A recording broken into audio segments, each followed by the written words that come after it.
This is the PR Podcast, a show about how public relations helps you tell your story to the world.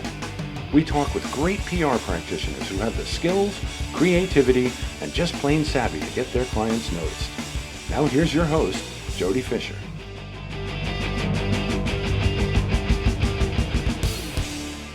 Hey everyone, and welcome to the PR Podcast. I'm Jody Fisher. Thanks for joining us. Well, don't forget to join my Instagram Live. That's every Thursday at 2 p.m. Eastern. Now, I know it's in the middle of the workday and all, but it's only 15 minutes, right? So take that 15-minute break at 2 p.m. Eastern and join me there. Where we talk about all things that are going on with PR right at that moment. Maybe there's some breaking news we might talk about. I like to play a game called Why Is That News, where I grab a story out of my local newspaper and I kind of dissect it and try to figure out, how it got pitched, what the reporter wanted to report on, how it landed in the paper, how it got all those column inches. We usually grab a feature story, something that's sizable, as opposed to, AP wire copy or something like that. But check that out and put your 2 cents in. Give us something to talk about on that Instagram Live as well. Let us know a story from your local market so we can play Why Is That News with your story. But again, that's on my Instagram Live at Jody Fisher on Instagram every Thursday, 2 p.m. Eastern. Don't miss it. And if you want to be a guest on the PR Podcast, or if you have someone you want us to talk with, you want to have on as a guest, go ahead, nominate them or nominate yourself. Drop me a line, jody@jodyfisherpr.com. Send me an email. Tell me why they should be a guest, or tell me why you should be a guest. Give me some things you'd like to talk about here on the show, and we'll see if we can have you on the show real soon. Now on with our show for today, and a terrific guest.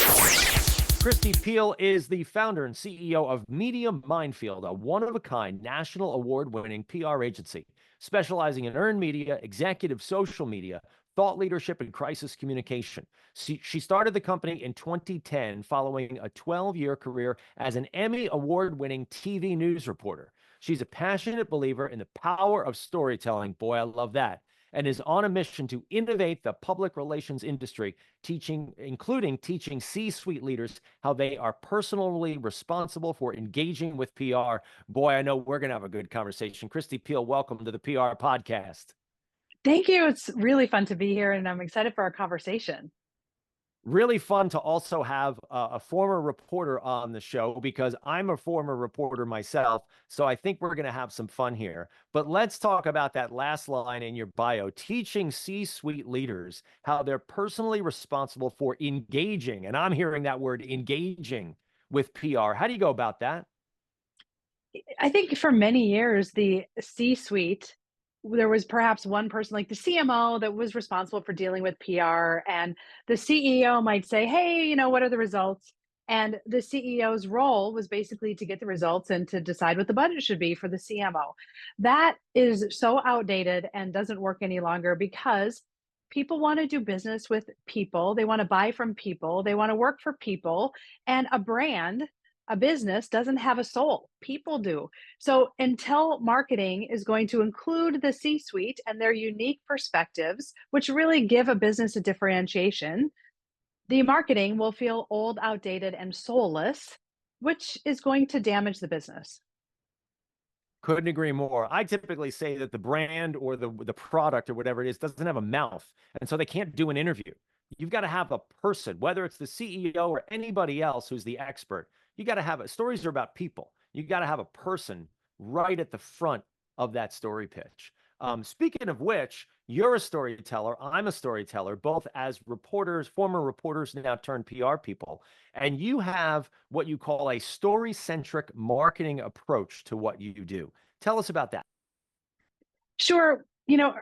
PR is such a giant umbrella, and you on your show have all sorts of different PR professionals on, and they all have different slices of how they would even define public relations. So we wanted to make it pretty easy for our clients and differentiate ourselves. So if you come work with us, this is how we think about it. So the story is at the center always of all activities. Earned media, kind of media that people don't pay for, on one part of that. We also have owned media, which is where this executive kind of social media falls, and then the paid media. And when those things are all working together with the story at the center, the business and the leadership win. Love it. Now, you often say that there's a disconnect between PR, communications, and marketing departments. And I know that for sure. I've seen that as well. What's your experience with that? How marketing and PR and communications are sometimes working at different ends of the spectrum? I think in the past it was an effective model because marketing knew that they could spend a certain amount of dollars and they could, from that spend, receive a certain number of leads or a certain number of purchases, but no longer. Nowadays, if it isn't, the buyer is a lot more complex. There are more channels, there are more platforms, there are more options.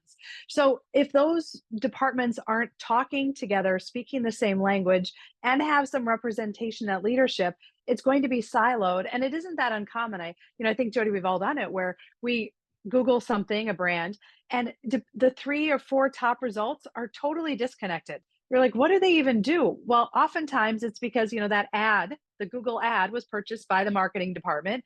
The communications department was putting out some kind of responsive memo. And then the PR department is trying to push positive stories and positive leadership ideas. But if those three things aren't all kind of those departments working together, the buyer is going to be a little confused. And what we know about buyers and potential employees, their attention spans are significantly shorter than they were 5 years ago, 10 years ago, certainly 20 years ago. People don't have time to dig through all of that. You have to have a really consistent, cohesive message. Couldn't agree more. And yeah, on the shortening attention span, I mean, I think that social media, especially TikTok, has reduced that attention span to about a second, maybe a second and a half.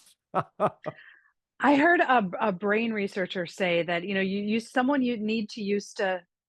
to need to see something like 7 to 13 times to remember it, and she had some new data that it would take someone 22 times to see something to remember it, which to me is a little bit excessive. Now, I'm not a brain researcher. I'd probably higher than 7. 22 seems like a lot. 22. I mean, imagine how many advertising dollars you need to spend to get somebody to see something 22 times. Which is why you need PR. I was just going to go there because, and I was just giving a talk this morning to a group talking about how news coverage as opposed to advertising, and we're not beating up advertising. There's a place for advertising. There's a place for paid, absolutely.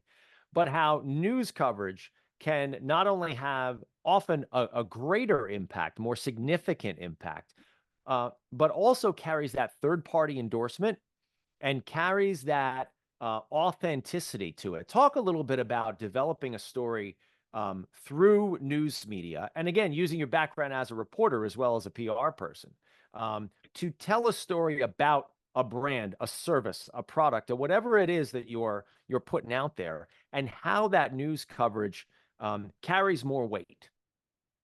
Sure. The modern buyer, consumer, they're so savvy and they know the difference between, a paid influencer, a sponsored ad.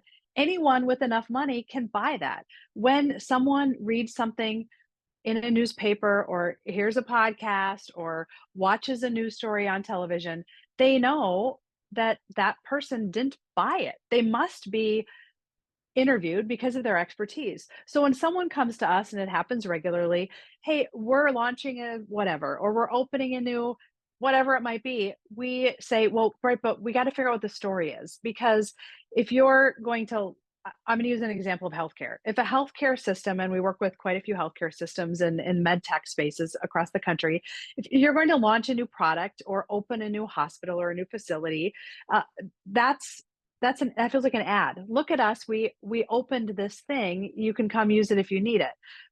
That isn't engaging. That isn't something that people can connect to. People connect to stories. Our brains are wired for stories. And if we don't give people information, they're going to fill in the blanks. So if we instead were to say, okay, this med tech device is saving people's lives, and here's an example of a life that was saved, now we can get news coverage. Now it's something that actually impacts and benefits the audience. And as a news reporter, and this hasn't changed, a lot of things have changed since I've been out of the game, but the majority of my staff are former reporters. So we're clearly 1 degree from just about every market in the country and every newsroom in the country.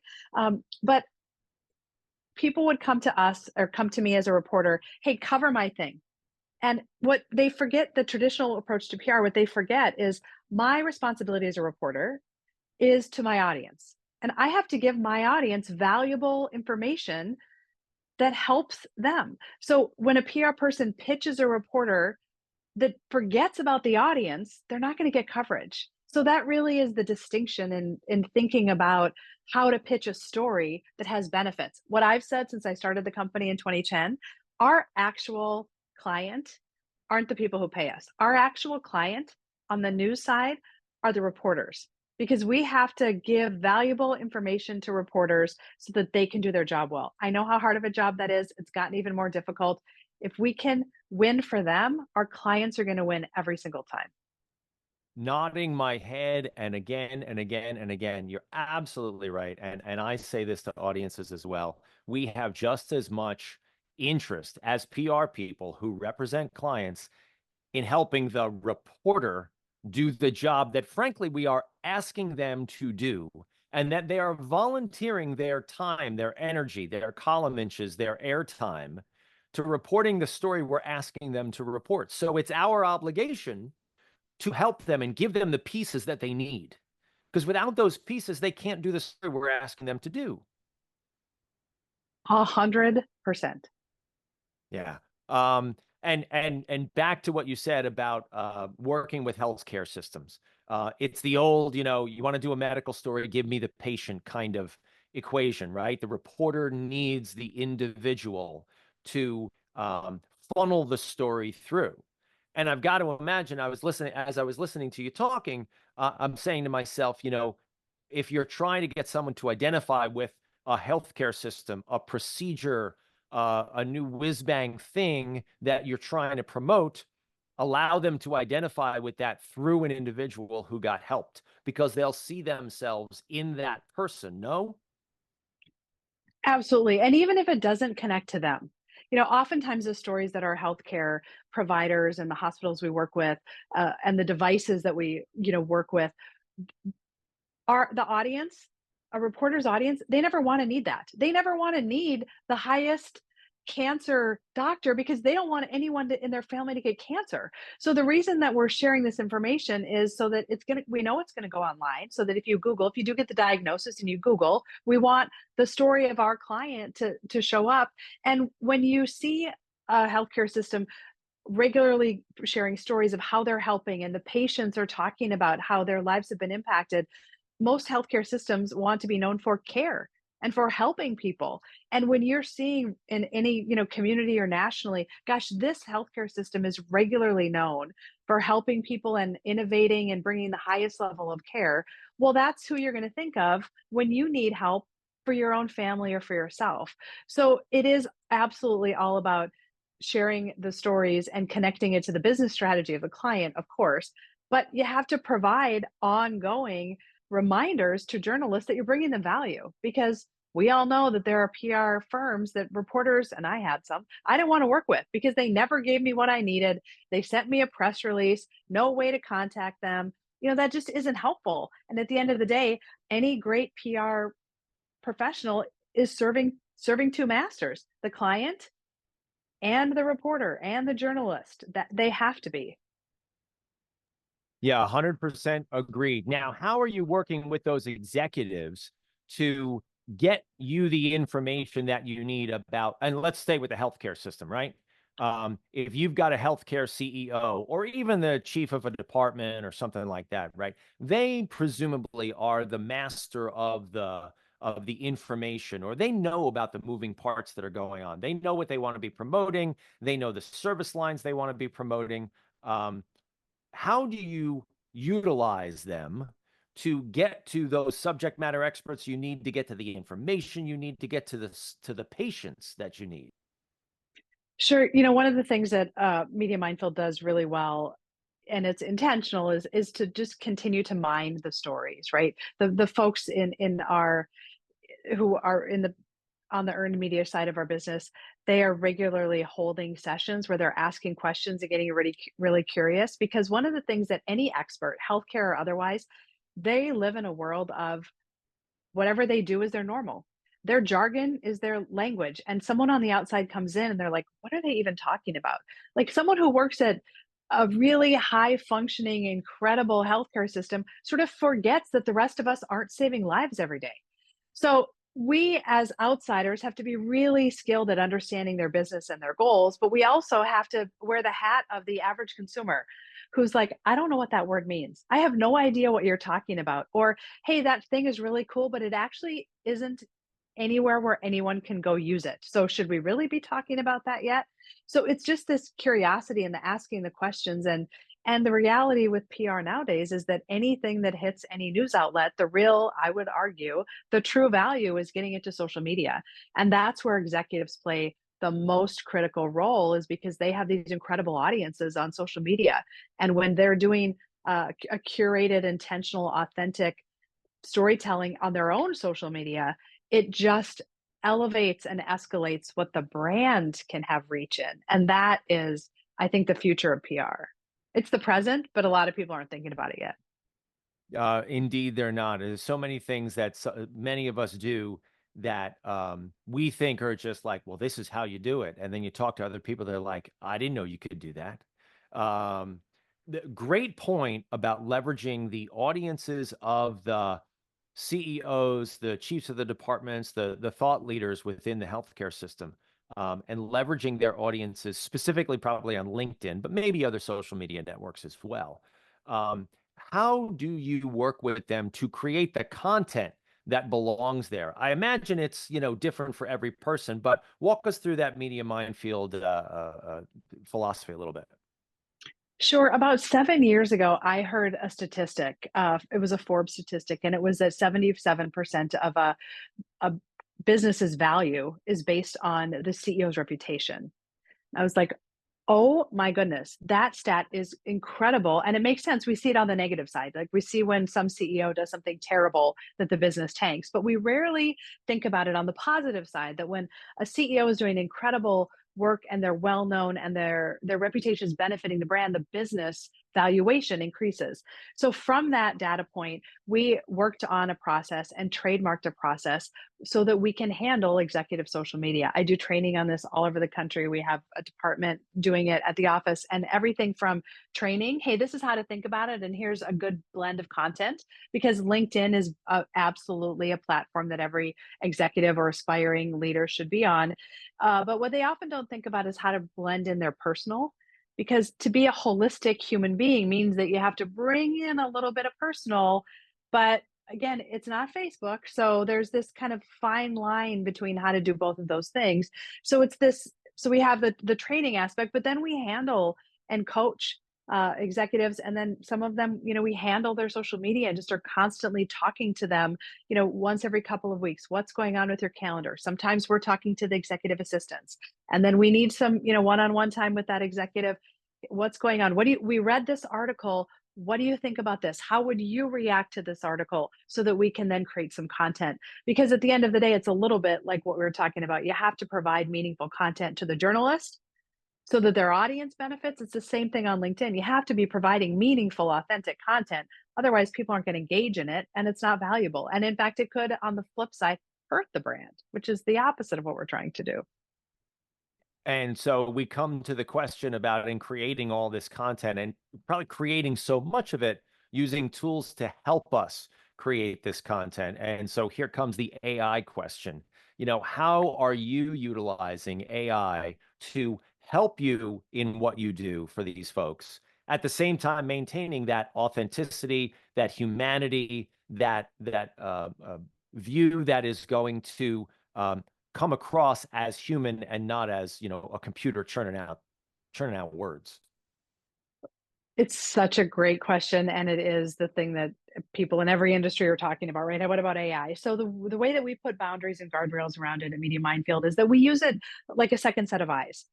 We use it, gosh, does this make sense? Let me ask to make sure that the point that I'm trying to make is the one that I'm making. We also use it to make sure that everything is accurate, meaning grammar, commas, like all those kinds of things. We all are using AI like that every day, of course. But also, it's a great way if you're looking at a blank page and you're like, I know what my client wants to talk about, but my goodness, I just am having writer's block. it's a great way to put a prompt in and just get some ideas. And then from there, you can personalize it, you can put some emotion in, you can make it authentic, you can make it feel like a human being, because it has to be from a human being perspective. But it's a great way to get from blank page to some words quickly. But we would never post anything that was written by AI, only ever. It's absolutely outside of the core values of what we do. And we now know that LinkedIn they're using their own AI to find AI, and they're not serving it up as much. So if anyone is listening and they're like, I'll just have AI write all the content, you can. It's not going to do very well. Not only is it not going to be great content, which the purist in me is like, that's the number one thing. And your client wants to make sure that people are seeing it. And if the LinkedIn AI checkers are viewing what you're doing essentially as plagiarism, I agree, they shouldn't be serving that up as well. It shouldn't have the reach as something that is unique. And the point of putting out content on LinkedIn is to be a thought leader.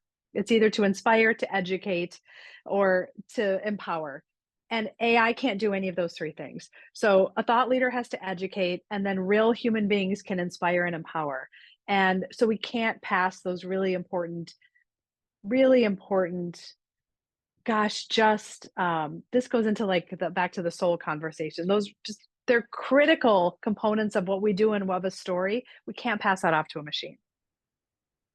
Couldn't agree more. It's all about the humanity of the stories and the people that we're talking about. Kristi Piehl, thank you so much for lending your perspective here. Really learned a lot of great stuff, and I hope people were taking notes. We are not done with you, however, with our show here. This is where we're going to segue now into the rapid fire question portion of our podcast. Have a little fun, where we steal a page from inside the actor's studio. We ask our guests a series of rapid fire questions meant to elicit a simple answer, maybe a laugh or two. With your indulgence, Kristi Piehl, let's begin with rapid fire question number one. What is your favorite news source? Axios. Good one. Daily reading for me. I'm sure for you too. Feels like not as biased as some other things, but because you made me pick one, I had to go there. If I could have picked more than one, like I love nothing more than MSNBC and Fox and CNN and local. Like I think any well-rounded human being in the citizen of the world should have a very wide range of exposure to media. But Axios to me feels like one that is, centric. Yep. Couldn't agree more. Rapid fire question number two. What's your favorite social media platform? LinkedIn. LinkedIn. Very good. Yeah. It's, I was off LinkedIn for almost a year. Long story.